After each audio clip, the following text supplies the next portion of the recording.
Пример ќе земам Левица. Левица како партија е регистрирана, но за жал полека, но сигурно прераснува во секта.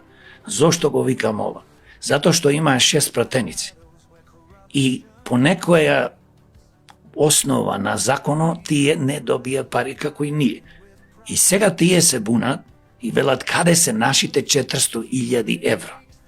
Значи не се бунат како демократи, како јас. Дај да го промениме криминалниот изборен законник, дај да имаме фери демократски избори, подеднакво се разбира да се распоредат финансиските средства за сите учесници и време трајање по медиуми, не зборуваат за и други точки што се важни, како што е, да речеме, отворени листи, без праг, една изборна единица, нешто спомнаја пред пола година, као нешто е една изборна единица, и на тоа остана. Не зборуваат како да се спречат овие избори да не прераснат во криминални. Ние велиме да се постават камери на секој избирачко место, да не можеш да крадеш, и други се разбира методи да се користат.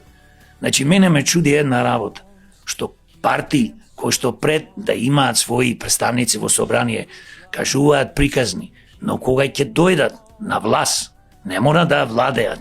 И опозиција да се, кога имаат своји пратеници, тие партии треба да се борат за сите, како ние што велиме. Промена